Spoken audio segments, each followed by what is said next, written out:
program will begin shortly. Launch sequence. Activate.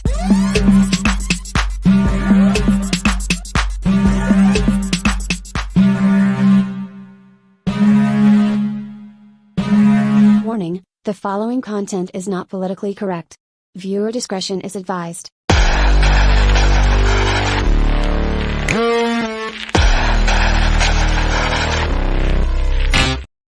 Welcome back to the channel today, everyone. I am your host, Sara Higdon. This is Transform to Freedom.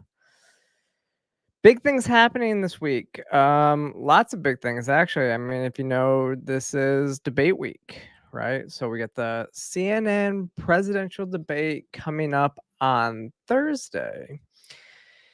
And unfortunately, I mean, I was going to say unfortunately, but I don't know if it's unfortunately. So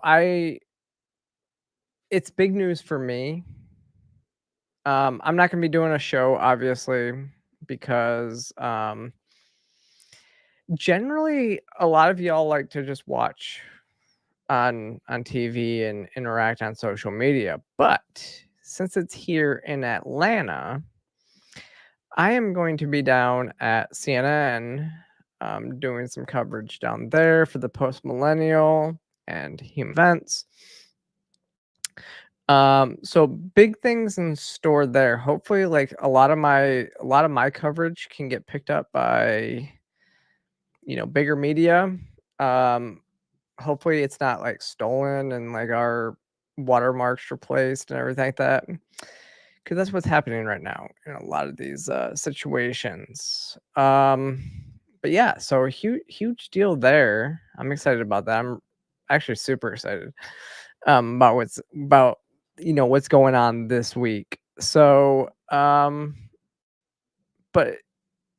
kind of jumping into the things that I want to talk about today. So first, obviously I had to wear my XXXY my hat today, because the first thing I want to talk about is, actually, if you didn't know, if you haven't seen this ad, if you have not seen this ad, yes, John, I always wear tank tops. You know this.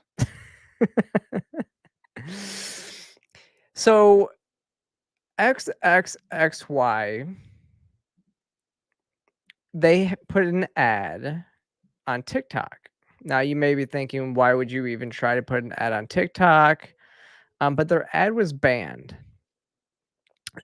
And why would you put an ad on TikTok? Well, that is where most young people are at today. So if you really want to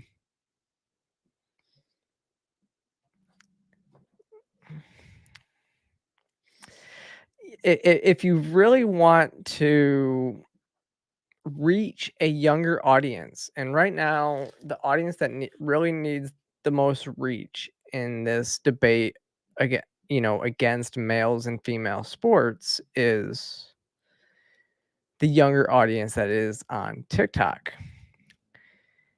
And I guess it should be seen as something that is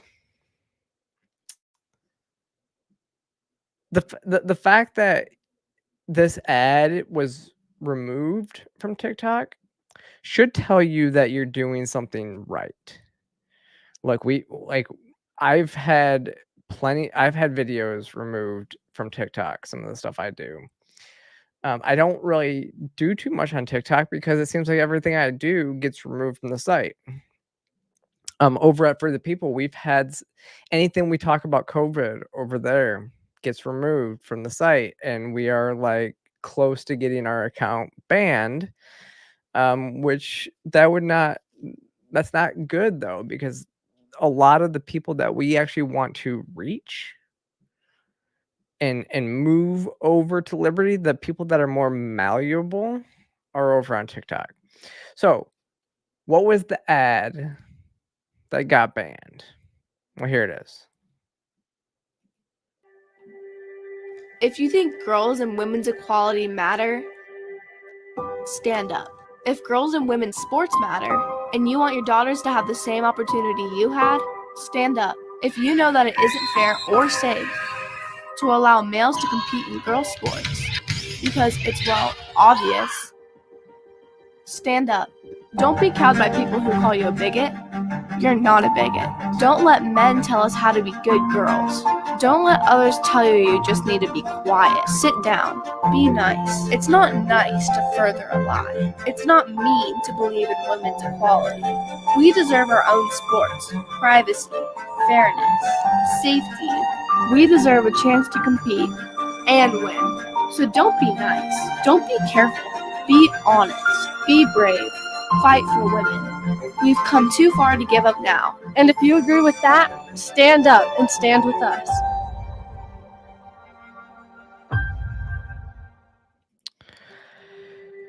Yeah, I mean, if fighting for fairness in sports makes me a bigot, I don't really care. Call me a bigot, call me whatever you want. The fact of the matter is that males, whether they're on estrogen and testosterone blockers or not, competing in female sports is wrong. The whole reason we enacted Title IX in the first place was to protect equal opportunities for advancement through sports for females. So to allow in the initial enactment of Title IX in the first place, the initial reason was because there is a need,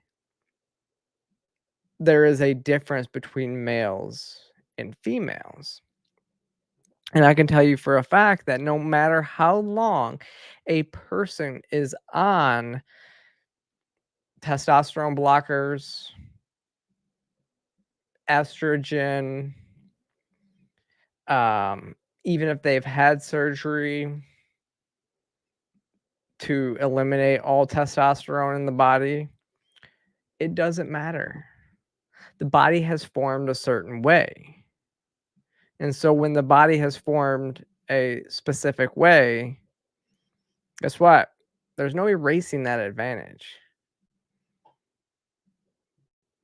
This is one of the reasons why I would never go out and compete against females, and even, in anything that's not a co-ed position, because I understand that no matter what I do, there's no way I would ever erase the advantages that I gained by going even through male puberty, but then let alone going through 7.5 years in the Army, training my body to do what it does. Like I mean, if you remember last year, I was trying to make a point, and I was gonna break the raw female squat record. So, something that I had never really done. I never really lifted like that before. And I had gotten to a point where no matter what, if I had gone to compete in a competition, I would have won basically every competition that I had started. I ended up I had a hamstring issue. I'm still dealing with this hamstring issue, but this is from me being an old crusty veteran, that I've had this issue and I'm dealing with it, and that's why you haven't heard me talk about doing squats as much, because if I go in and squat 20 pounds right now for any 20 reps for 20 pounds, I'm gonna be sore for the next few days, because I have I'm not gonna say it's a tear in my hamstring, a previous injury, which I had a grade 3 pull in my hamstring back in 2014. So it's 10-year-old injury. But that's why you haven't heard me talking about that anymore. But it doesn't matter. Even with this like hamstring injury, I would still be able to go out there and compete against most females and win. And so it's not right. It's not good. And if saying that, females need their own sports makes me a bigot, then so be it. I don't care.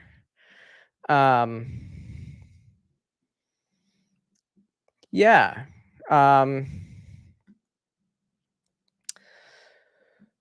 Mr. Was it Vornivore?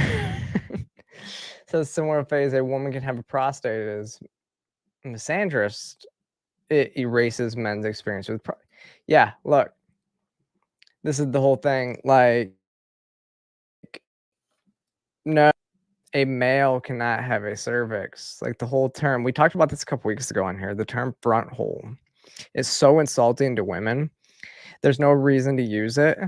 It's actually more. It has roots in porn and sexuality, and the reason that they're using it is not right.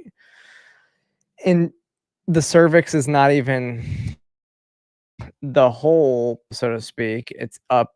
Yeah. There's scientific definitions for these things.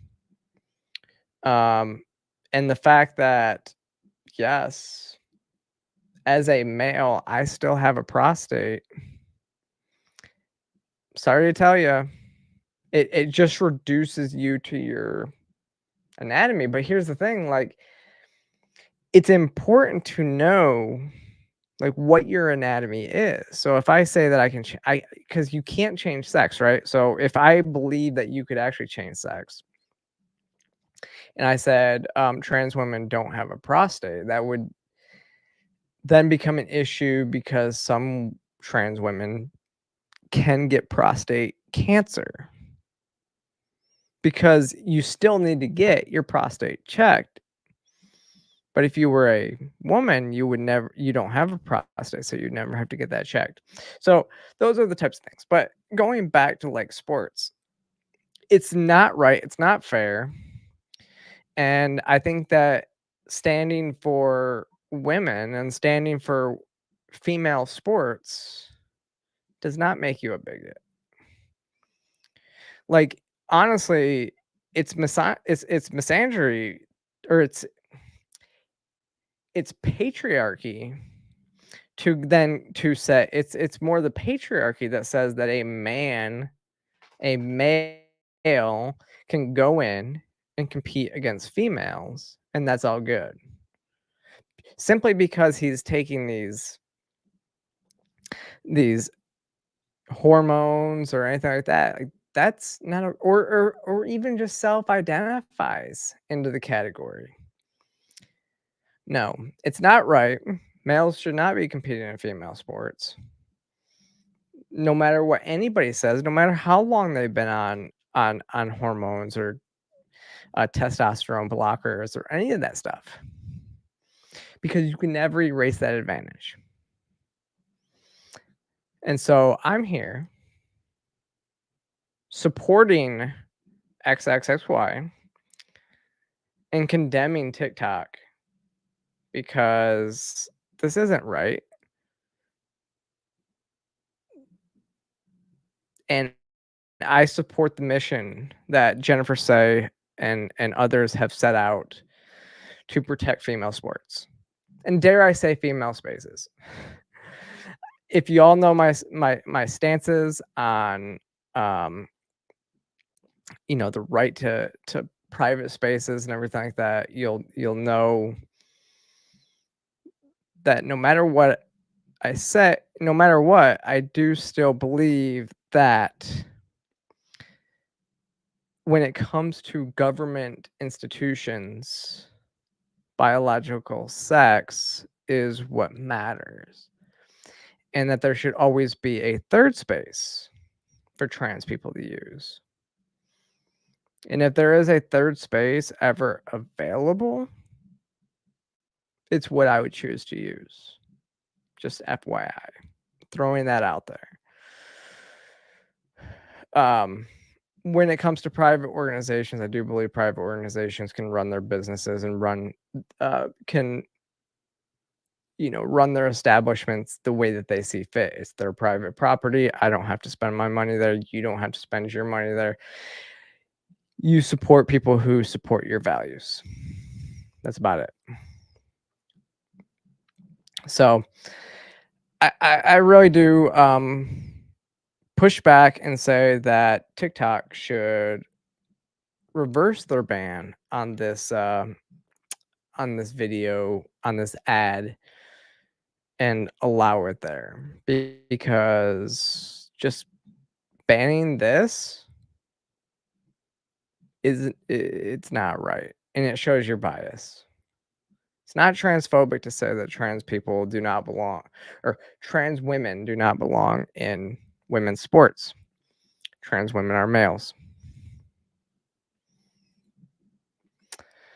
But moving on, interesting development actually just came out today. I want to highlight real quick. The Supreme Court has said that they are looking, they're probably going to hear this fall the challenges to the bans on child sex changes, right? So what, 24, 25 states out there have banned child sex changes in some form or fashion. So here in Georgia, we banned cross-sex hormones, and we banned surgeries for minors. We were not able to get puberty blockers passed as a ban because certain Republican legislatures didn't listen to me. We passed the ban in Louisiana. We passed the ban in multiple other places, but the Supreme Court is now set to hear the challenges to our bans, which, if you've watched my show for any of the times that we've talked about these bans, I think I've talked about this. The Supreme Court is going to have an interesting case in front of them. And my fear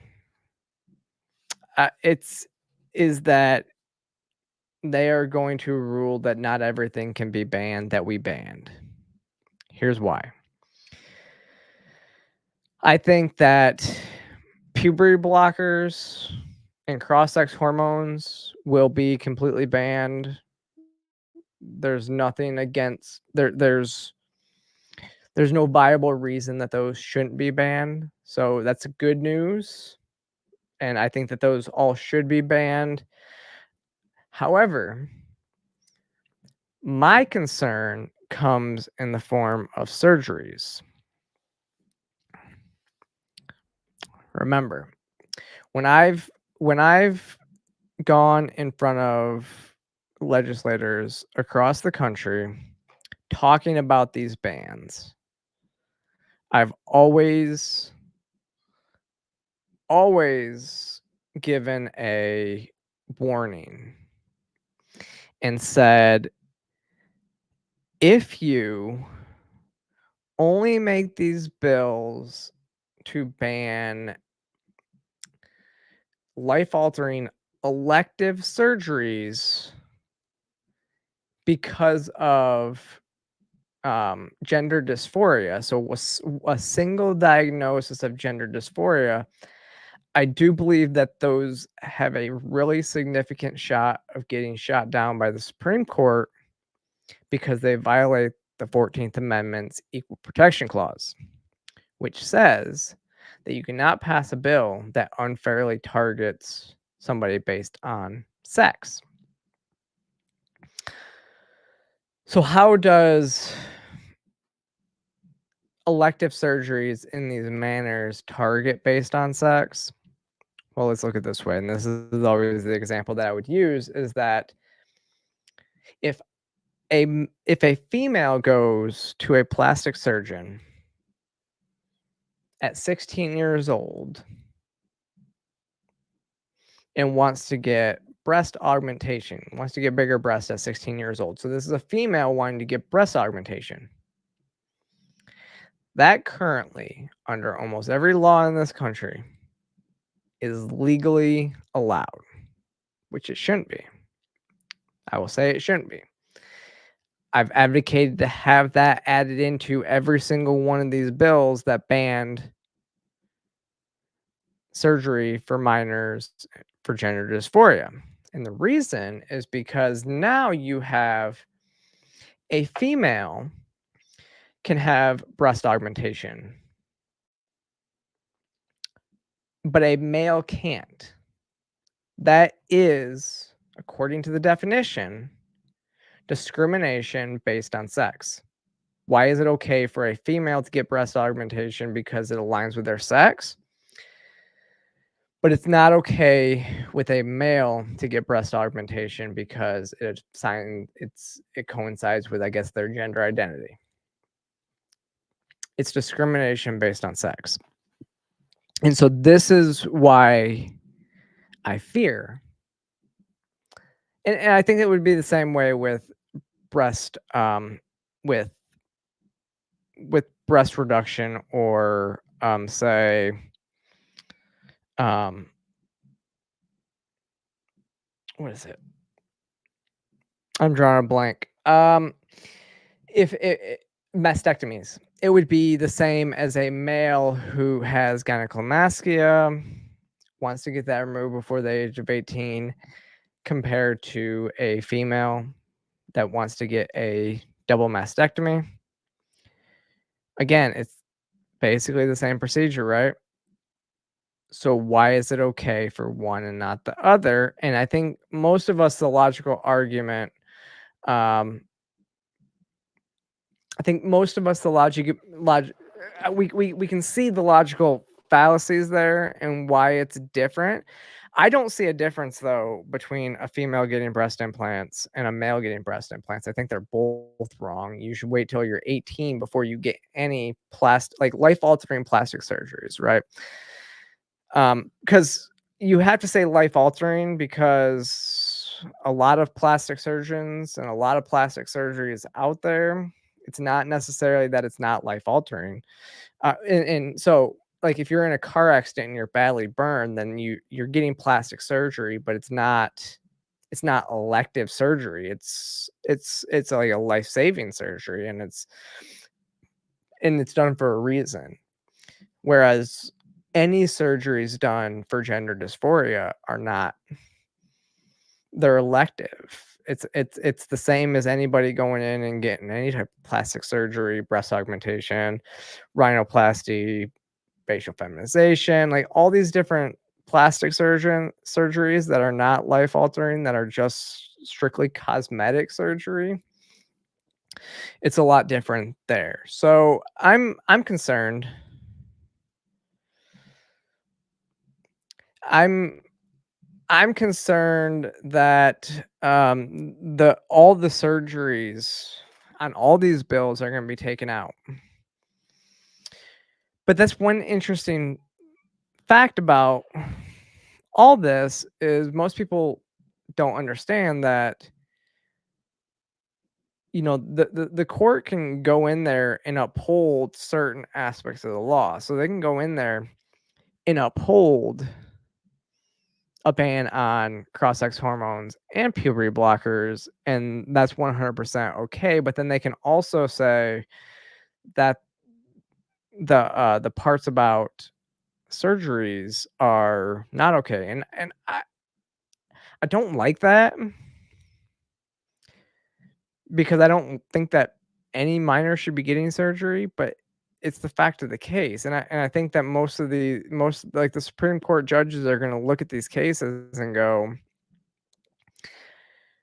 like, it's not their job to write law, it's the legislatures. So they can't go in there and change the law to say no life-altering elective surgeries. So they have to kind of kick it back to the states and say, either you do this for all sexes or you don't do this for any. Because that's what the Equal Protection Clause under the 14th Amendment kind of says. It says that you can't discriminate based on sex, and that's what they're doing here. So this was pretty big news still, though, and it's going to be interesting because we all kind of knew that the Supreme Court was going to be the final arbiter of this. And if they say this is good, then we're good to go, and we're good to pass these laws everywhere. and I'll maintain the same thing as I've talked about quite a bit on this show and elsewhere, is these laws are great. We have to do what we can, but even if they deny, even if they deny aspects of these laws, we have to remember that what's going to stop this from happening are these lawsuits.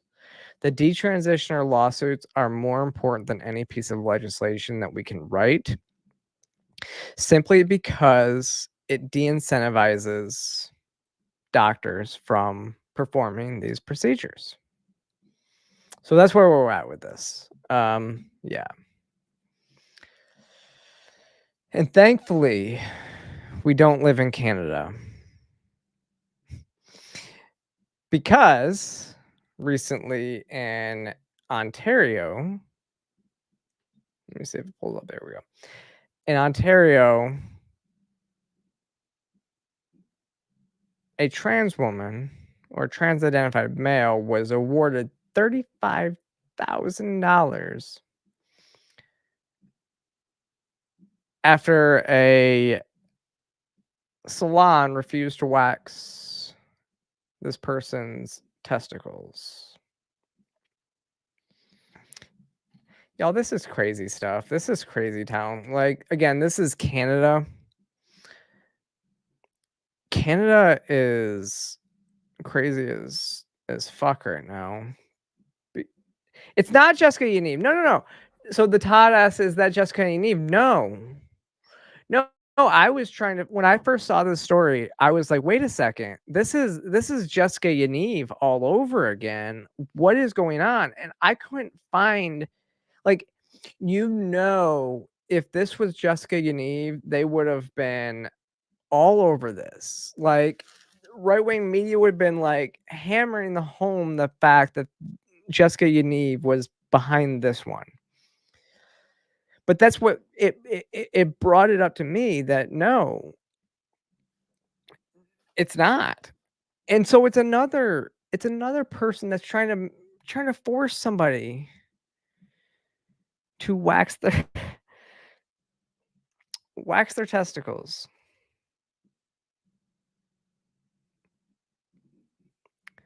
Yeah, Todd says, I saw it in court, an alias was used, which doesn't seem on brand for her. No, you're right. Yeah. Jessica Yaniv, or now I guess what Jessica Simpson is what Yaniv's going by these days.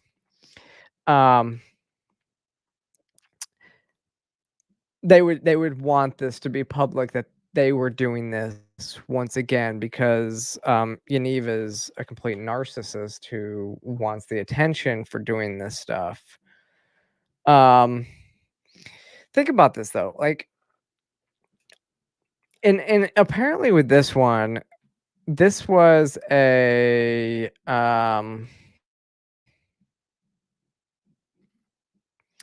where is it?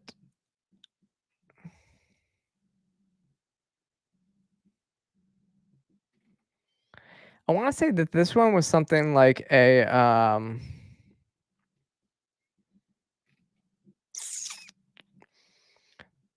the person in this case was like a practicing Muslim.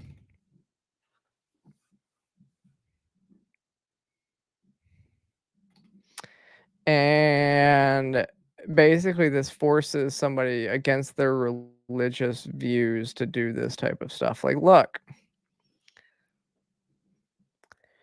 this is, and I'm not gonna lie, like, this is where places in the United States are going if we don't stop this. Like, when you say, when I say that I want private business owners to be able to make the rules within their establishments, no matter what those are, I'm talking about this stuff too. A lot of people want to say, like, if we let, like, people come after me because I say that I think that a place can make their own rules and should be able to discriminate on whatever basis that they want. Yet they'll call me names and all this other stuff for saying that, even though this could happen to me. Look, if this person, if this place did not want to touch me, wax me, whatever, I would like, I'm not going to go there. It's like, I'm not going to force somebody to take my money that doesn't want it. Period.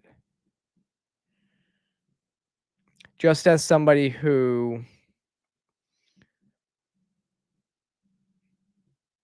doesn't want, who and it should go both ways. It should go all ways. Like if I owned a business and I had certain rules within my business, then people like radical feminists and stuff like that should not be able to dictate the rules within my business. And honestly, I don't know why that they would want to come to my business and spend their money if I had rules that they disagreed with. So it's a give or take. Look, I don't, if you don't want to perform the services, then that is your right. It's your business, you're right. But I don't know, and I really don't know what it is about. Yeah, Todd, you're right. It's, you just call ahead and ask if they're trans inclusive. Simple as that. It literally, when I started going to the gym, I called and did just that. I asked like what their policies were with trans people, because I was concerned about that, and I was going to make the decision of where I went to the gym based on, were they inclusive? Were they going to be cool? Like what is their policy? And if their policy doesn't align with my views, then I'm not going to go there. And that doesn't mean that I was calling to be like, hey, you have to let me into the women's locker room or else I'm not going to come there. That's not actually what it was, because I have no issues using a third space if that is the rules within the establishment. I think most people would be understanding of a third space other than maybe your online activist. And so if they told me that there was a third space available, I would use it,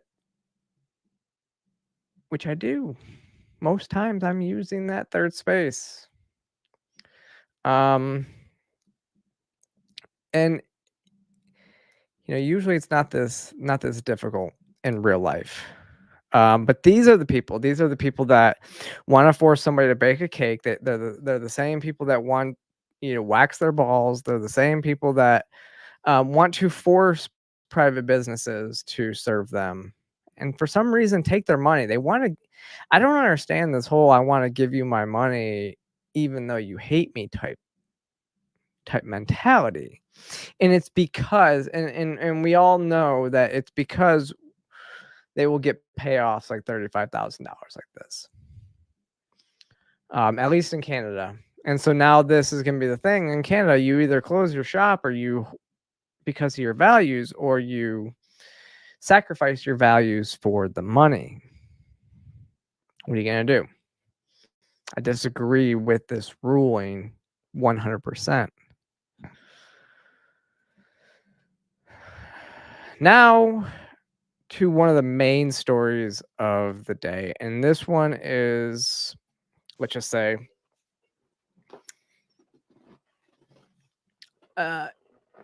it's kind of nuts, everything that's kind of come of this story. So, a whistleblower at the Texas Children's Hospital, which passed a law last year that said they can't perform, quote, gender affirming care on minors. Now, the whistleblower who revealed that they are still doing these types of procedures is now facing 10 years in prison and a $250,000 fine. Now, think about this. The Department of Justice is using their power to go after a whistleblower who has whistleblower protections. Mind you, in the United States, there is such thing as whistleblower protections. But they are now charging this person, Dr. Ethan, is it Ethan Aim, Haim, for pointing out that this children's hospital was still performing procedures that are illegal under the law in Texas. And it is the federal organizations that are going after him. And now, because he blew the whistle, they're trying to accuse him of violating HIPAA, even though nothing that he exposed was private information. So did not tell patient, did not give a patient name, did not give patient patient privileged information out, none of that stuff. He basically said that the hospital was allegedly secretly conducting gender affirming care on minors, which is illegal in the state of Texas. Let me see. So, according to U.S. Attorney Almadar S. Hamdani, alleges that AIM obtained authorized individually identifiable health HIPAA protected information on pediatric patients and caused malicious harm to Texas Children's Hospital, pediatric patients at TCH, and its physicians by contacting the media. So by blowing the whistle, by contacting the media and telling them that they are still performing these procedures, he is now they are saying that he caused harm. It's not how this works. Not how this works at all. He pleaded not guilty, which as he should. Again, if you're not giving out patients identifiable information, then there's no harm. It's not a violation of HIPAA. Like when we've seen therapists and whatnot come out and talk about stuff, they can give people stories. They talk about some of these people's stories, but they are not identifying who those stories belong to. Like your therapist can come out and say, whatever, give your story, talk about like you as an example, as long as they don't actually identify who you are, that's not a HIPAA violation.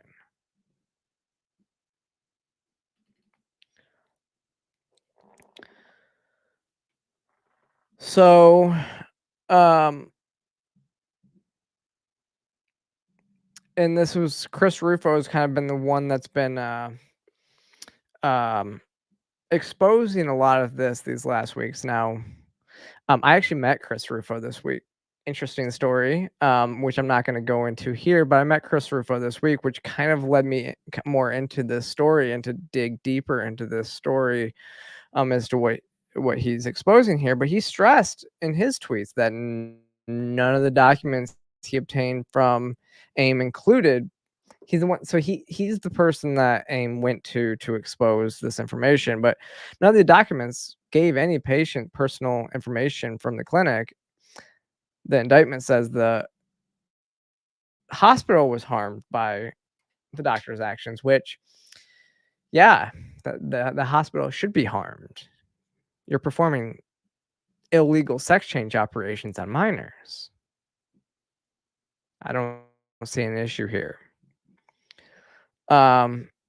They said, as a result of Haim's actions, TCH resulted in financial loss, medical delays, and previous scheduled patients, as well as threats and harm to its patients and esteemed physicians, in furtherance of its malicious intent in obtaining unauthorized HIPAA-protected information, and intentionally contacted a media outlet to grossly mischaracterize the medical procedures in order to damage the reputation of Texas Children's Hospital and its physicians and promote its own personal agenda, the indictment states. So, the good news is, I believe I saw that Texas Attorney General Ken Paxton is investigating. It's investigating the hospital for this. After in February 2022, they stated that gender affirming care could be a form of child abuse under the state law. So there's that. But this goes so much deeper. So much deeper. So here is another this is a let me see. So here's a clip of the doctor. So this is the doctor at the heart of the Texas Children's Hospital scandal admits that he uses gender-affirmed names behind parents' backs. So again, now they're still doing this stuff behind parents' backs. And I believe that the original whistleblowing was not just that they were still doing this after the state law passed. It was also that they were doing it and committing Medicaid fraud, so charging the Texas taxpayer dollars for this. Now, don't quote me on that because I haven't researched that deep into this yet, but I'm pretty sure that is an aspect to this. They were coding it in different ways so that Medicaid would not catch that it's actually for gender affirming care type stuff. So, but here is the doctor at the heart of it. Often ask patients by themselves if there's a name that they use privately and they would like me to use around them, and if they are comfortable with me using that name on those pronouns with parents. By the time they get to me, they already have a name, and parents usually know that name and know pronouns. So I say, I'm going to use the name that your child has given me, if that's okay with your child. But I would ask the patient themselves. We really want to create safe environments for these patients, and unfortunately, not every patient who is gender diverse may have that safe environment at home, and it may not be safe to use their affirmed name in front of family members or other individuals. And so asking in private probably the easiest way to go. Often ask patients by them. So, like I said, admitting that they're going to keep these secrets from parents. So a doctor is going to keep secrets from parents. Remember, like we talk about activists all the time who say, as long as it they can consent as long as it's a doctor, or they're working with a doctor and their parents approve on these procedures, then they can go about them. These doctors don't really care about parental consent. And it's obvious they don't care that minors can't consent. Otherwise, they wouldn't be doing this in the first place. But they really don't care that now it's even worse that they don't even care that parents know and parents can consent to this. So this is one of the people that they exposed as part of this. So, and then it turns out the Texas Children's Hospital Pediatric Sex Change Clinic is back open. So they closed for a little while. They're back open, but the two doctors at the center of the scandal have not returned to the office per a source. So that doctor we just heard has not returned. I've reached out to the hospital to ask if the doctors have been suspended. Given the AG investigation, there is nothing new there. Gets even worse. The CEO of Texas Children's Hospital, Mark Wallace, told the public he had shut the clinic down. but then admitted that he kept it open in secret, and business has been booming, as Chris Rufo says. This is the face of transgender medicine. Oh, and it's getting even worse because when investigators go to the hospital to see what's happening, you have journalists trying to get information, but instead, the police are not allowing any investigations to happen on site. In fact, they are charging journalists with criminal trespassing simply for coming on site and asking questions. Look. Why are you coming up to me? Yeah. How are you? How you doing? I'd be happy to shake your hand. Pleasure to meet you. I don't know your name. You know my name. Amber. Yes, sure do. Would you mind stop recording for us? No. Okay. Well, no problem. Well, I just Would you like my business card? No, I already have it. Thank you. Okay. Though. Just trying to determine what your business is here today. I wanted to know if Mr. Wallace wanted to comment on this investigation by Attorney General Paxton into the Medicaid fraud allegations. Okay. I wouldn't have that answer, and so you'd have to go through the proper channels to determine that. But what I am going to do is we're going to go inside for just a brief moment, do some paperwork, and then we can determine the next steps, okay? Got it. I'm sorry, who's doing paperwork? I am, sir. Okay. I'm ready? Great, thank you. Wonderful, thank you. Come on in. I'm sorry. No, I'm going to have you come with us. Why am I going with you? And we're going to do some paperwork. About what? About leaving our property, not being welcome here, not doing Texas Children's business. Am I being trespassed?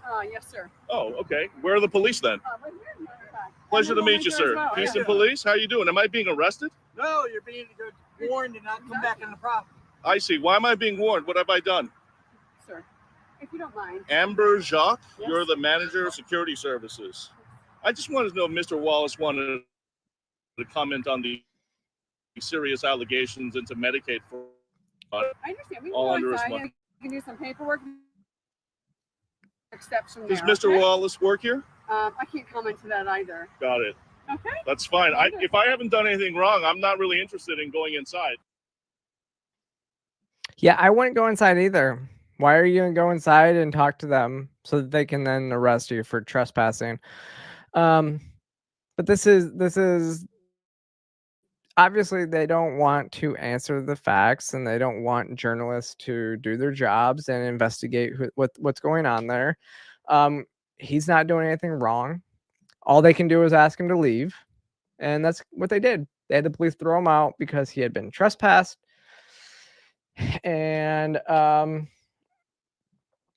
yeah, this is what it's come down to. But it's even I keep saying this, it's even worse than this, right? So now we have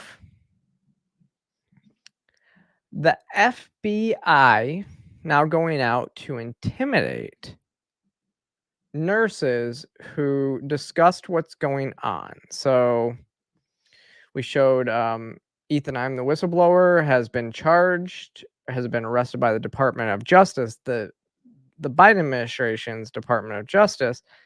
And now we have the FBI showing up at nurses' houses who also spoke out.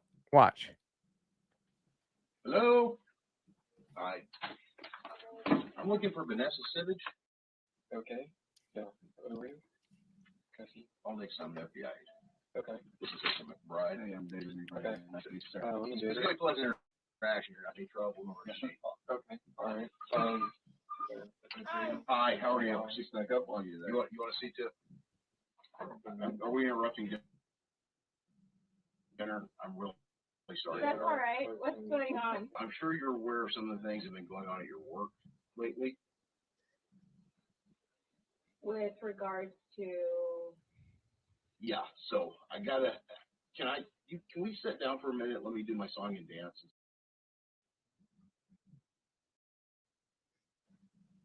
Hello? Hi.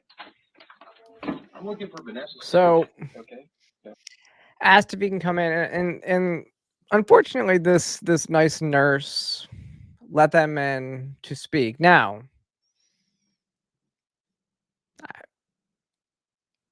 anybody in my audience needs to know, when any law enforcement shows up on your front porch wanting to ask you questions, the answer is always not without my attorney present.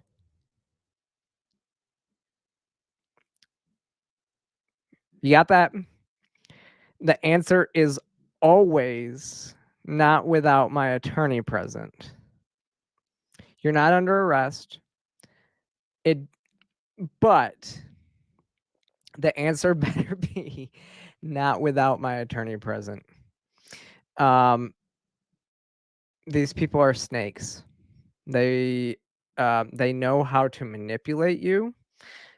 They want to make you think that you are just helping with their investigation. But really, they would just be happy that they walk away incriminating you just as much. They are masters of manipulation. There's an old video on YouTube that everybody should watch, and it's called "Why You Should Never Talk to Police."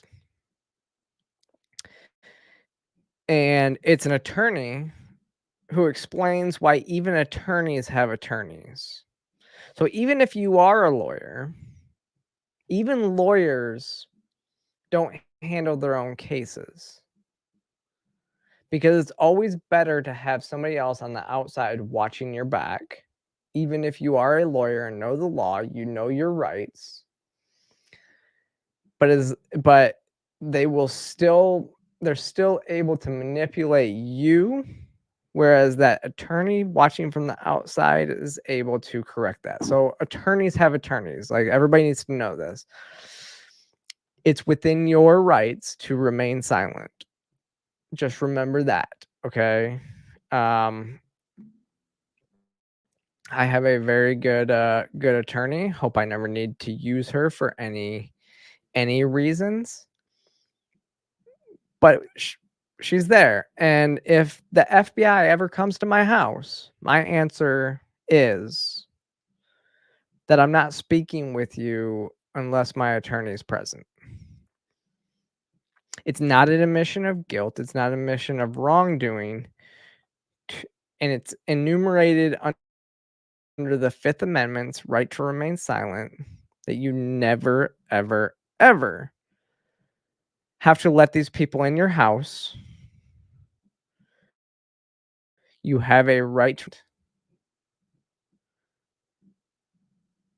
and you should do so. And unless you are, and even, and especially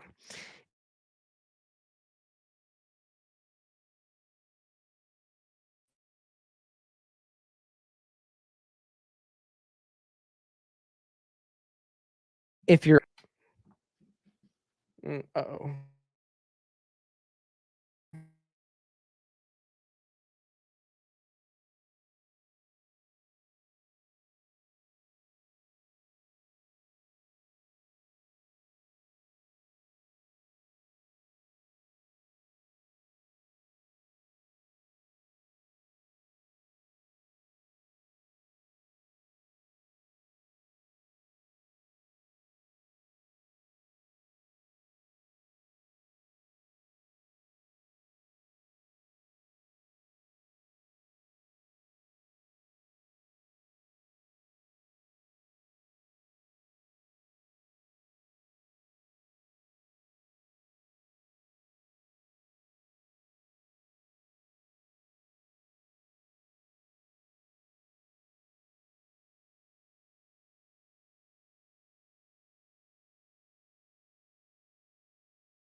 I am so sorry. I'm so sorry. Yeah. Damn. My computer is not wanting to do this right now. Gosh. But yes, never, ever, ever, ever, ever, ever speak to police without your attorney present, which apparently she made this mistake. These officers also told her when she was leaving that they were dressed in plain clothes because they didn't want her neighbors to be suspicious. Not sure I believe that or not. I know the FBI kind of does these things when they make house calls, but it's very telling that the U.S. Department of Justice, the federal government, is now going after whistleblowers who speak out. And there is whistleblower protection in this country, right? Whistleblowers should be protected to speak out. And if you're not going to protect whistleblowers, then we have a big issue because whistleblowers are a huge deal when it comes to actually exposing the truths to what's happening. Whistleblower protection is so that they feel comfortable speaking out without retribution because they are exposing stuff that they're exposing corruption.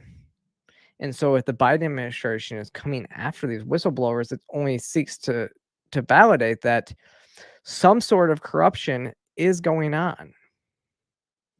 So, but yeah, I think that might be the last that I have of this one though. Yes, that's the last of that story, but it's go watch what's happening there. It's literally, I was watching it this weekend, and like I said, I met Chris on Saturday. I had been watching this story for a little while.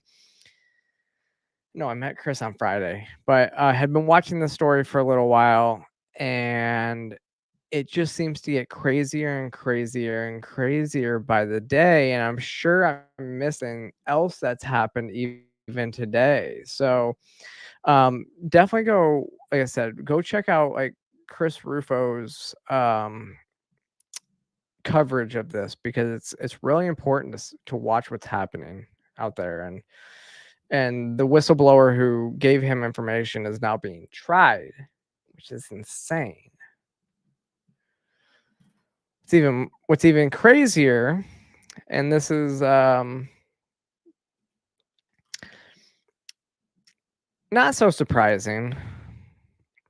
You have a activist leader in the Democrat Party with the Maryland LGBTQ Dem activist caught in child sex predator sting report. So if you know who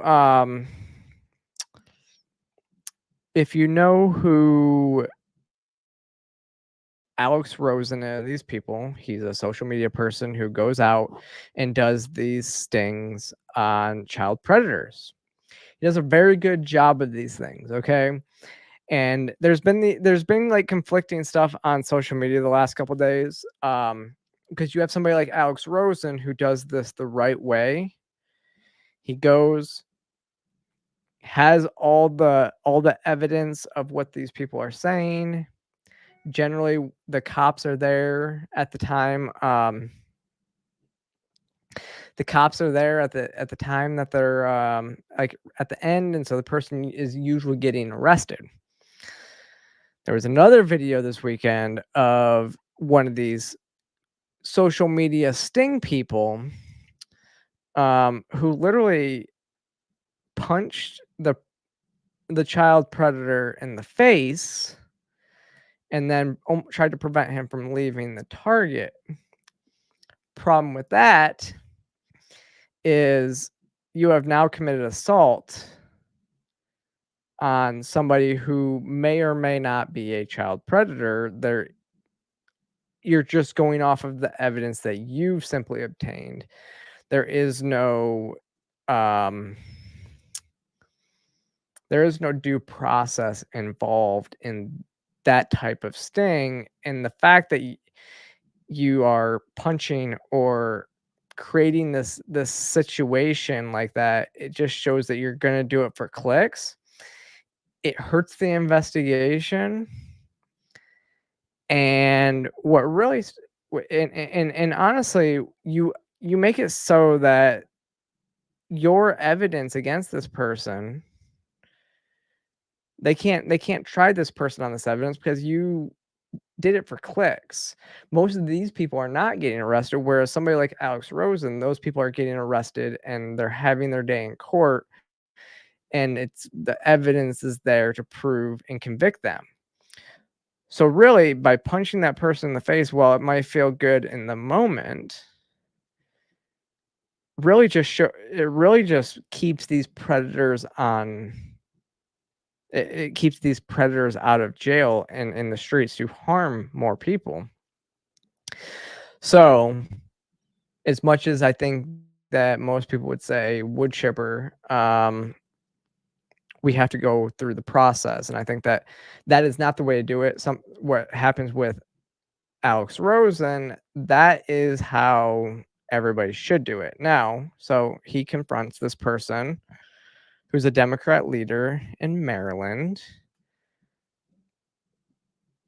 And it's interesting because a friend of mine wrote a long essay on Twitter yesterday, who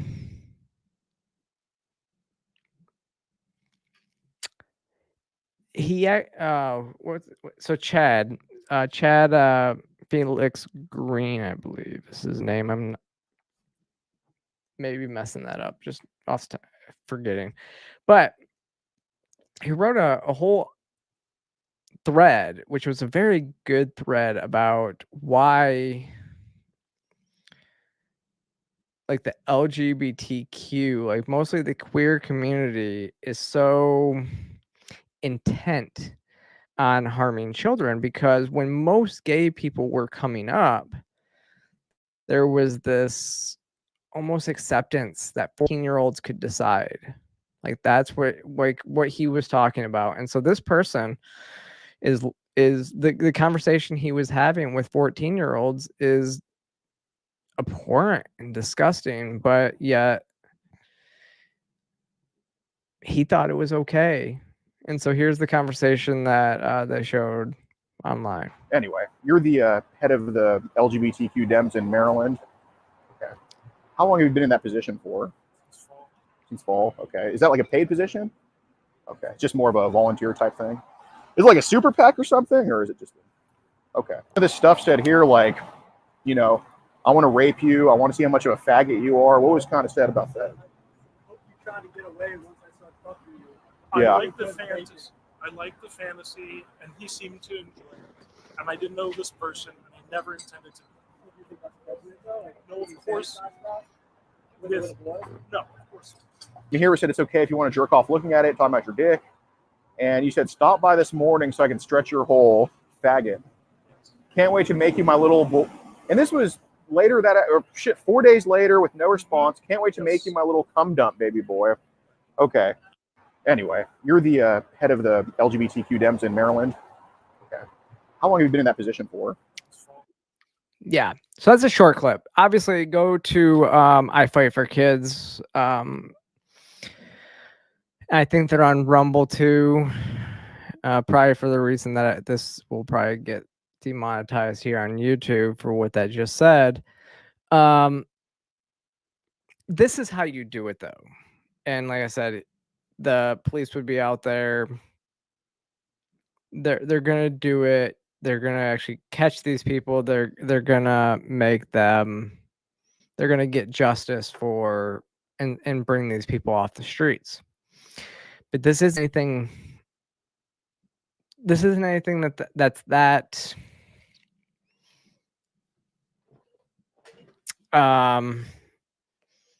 it's out there. I mean, this is how the community used to be. And I will say that this is what like Gays Against Groomers and other organizations, this is what we're fighting against. These types of people who have created these perceptions. The community has fought off NAMBLA once. And unfortunately, there's still a lot of people. And this is kind of where the queer community is now going. We talked last week about the person that was at the White House, Rose Montoya, who is now accused by 5 trans men of sexual assault. And this is what you're looking at. This is what you're looking at on the left side of the aisle. This is what you're looking at in that queer community. This is why I don't feel like the community represents me at all, and I don't want anything to do with the LGBTQ community.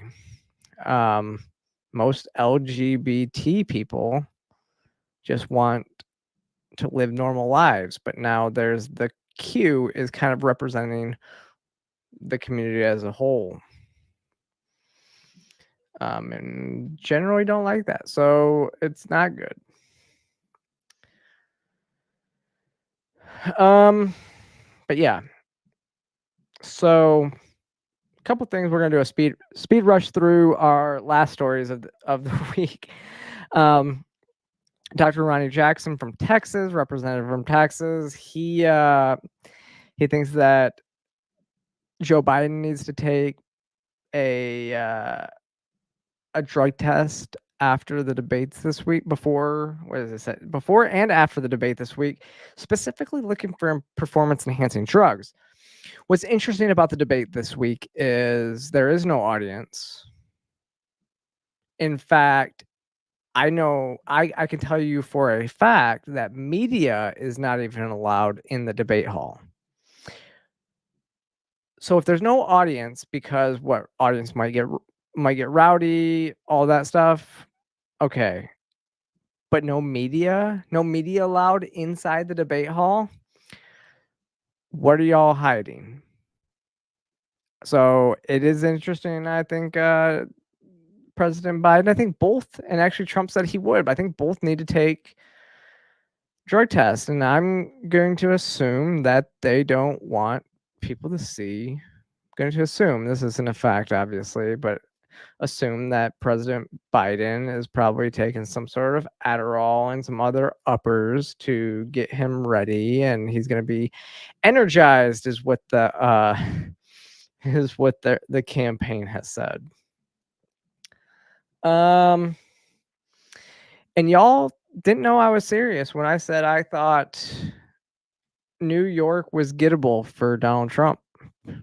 But it turns out right now, we'll see what happens during this election period. But right now, Trump only trails Biden by 8% in New York.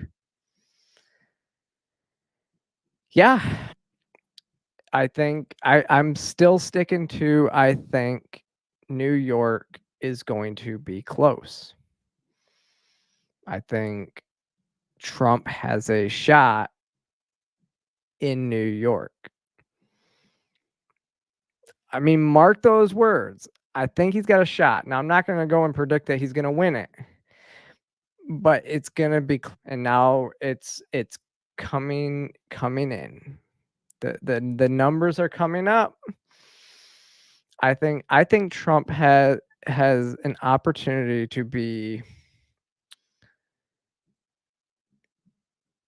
to set records, to at least do as well Reagan did when he just blistered Jimmy Carter. I think it was Jimmy Carter that he blistered, right? I think Trump has a shot to do big numbers. And I think New York is in play. And if New York is in play, then yeah, I think it's going to be an interesting election to watch. And I'm excited to cover it. And like I said, I will be down at the CNN debate this week, hopefully looking at some watching what's going on. I might get some coverage from outside. Let's see. Oh, the $500 tip that Trump gave. I think this whole no tax on tips is interesting. As a libertarian, I think there should be no income taxes, period. We didn't have income taxes until 1913, and we don't need them. That would do away with a lot of stuff. I would rather see a national sales tax than a national income tax, because at least, or a national sales tax on non-essential goods. So food, water, all that stuff. You can't tax that. Like initially when our country was founded, we had a sin tax. So it was like on alcohol and stuff like that. And then imports to pay for what we need. Anything else that needs to be paid for other than our military, it really is not, it's probably not worth it. So I'm going to say go back to, we don't need an income tax. If anything, we can have a small sales tax, and then it's a volunteer sales tax, because you're at least voluntarily paying for stuff that you don't necessarily, again, food, water, stuff like that. You shouldn't pay taxes on that at all, but all other goods, I think there can be a sales tax on. And that is what pays for our military and other, I'm going to say, essential goods that the government provides. But personally, I think the only thing that the government provides that you is the military. Interesting timing that Snopes fact-checked has finally corrected their fact checks, right? That in the Charlottesville, Snopes said that they finally admit that called neo-Nazis very fine people in the Charlottesville, in the Charlottesville, what is it, protests, riots, whatever that was. Trump did not call white supremacists very fine people. And even Snopes is now admitting it, that he specifically said he's not talking about neo-Nazis. He's talking about other protesters that were there just to protest the taking down of the statue. He said, you people you had people that were very fine people on both sides. You had people in that group. Excuse me, he said, as a reporter interrupted. I saw the same picture. You had people in that group that were there to protest the taking down of a very, very important statue and the renaming of a park from Robert E. Lee to another name.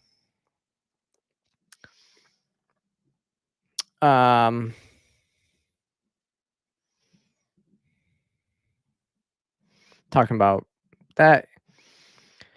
Are we going to take down the statue of slave owner? Now we're going to take down his statue. You know what it is. Fine. Change history, change culture. You had people, and I'm not talking about the neo-Nazis and the white nationalists, because they should be condemned totally.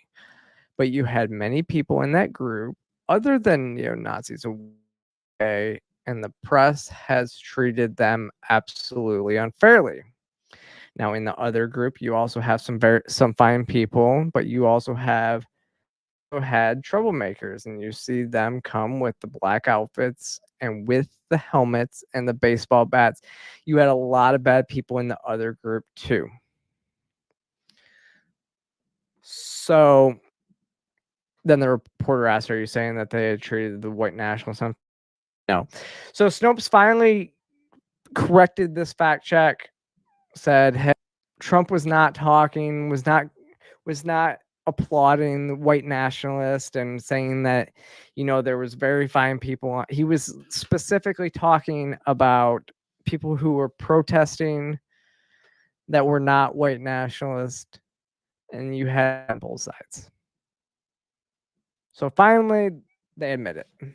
And now this talking point from the Biden administration has been bunked, and they don't like it either now. So there you go.